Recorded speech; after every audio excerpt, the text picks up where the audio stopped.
My name is Steve Hyatt, and I live in eastern Washington State in a town called Prosser, which is just a few miles from the Grandview Nazarene Church in Grandview, Washington.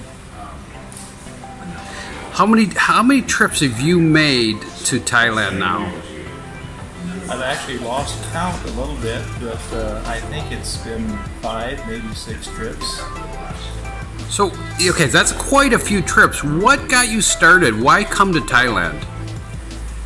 It goes way back to 1968. I was in the Air Force during the Vietnam War, and my first overseas assignment was Udon Thani, or Udon Royal Thai Air Force Base in northeastern Thailand.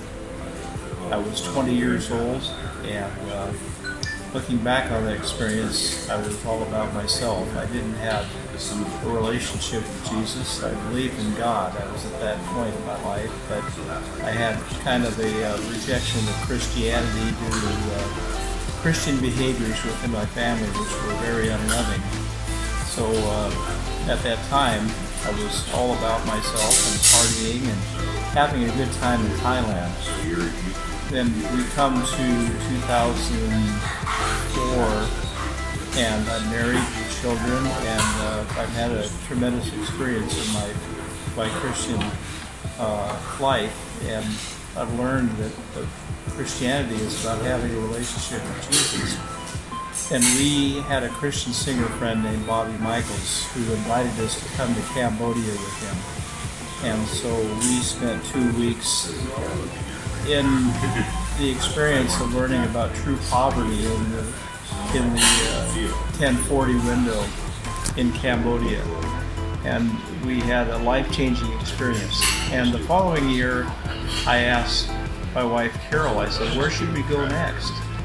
And it came to my mind that I'd been in Thailand in my previous pre-Jesus life.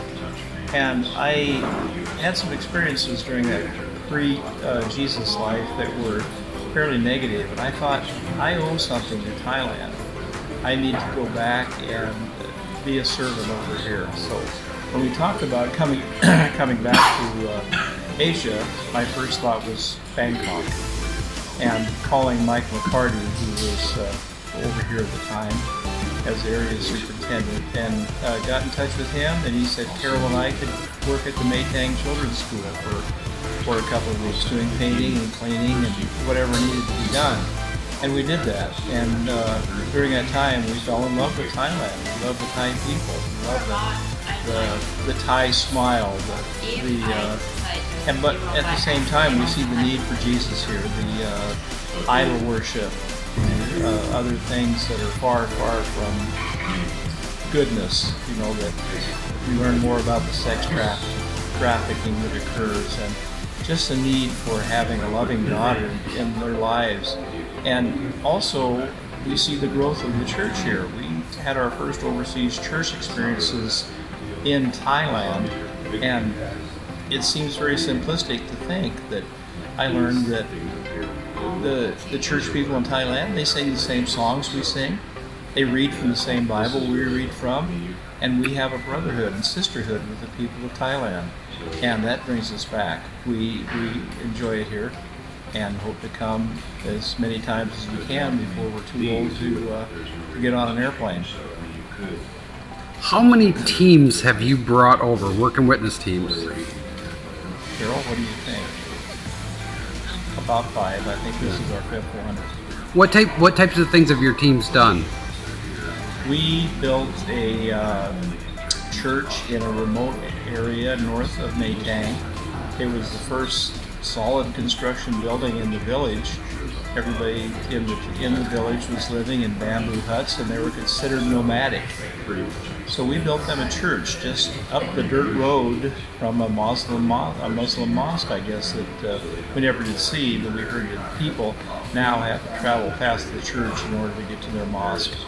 But that was quite a few years ago, and we'd love to go back and see what that village is like now, because we understand that shortly after we left, the local officials realized that they had a solid structure in their village and they were permanent, and electricity was brought to the village for the first time.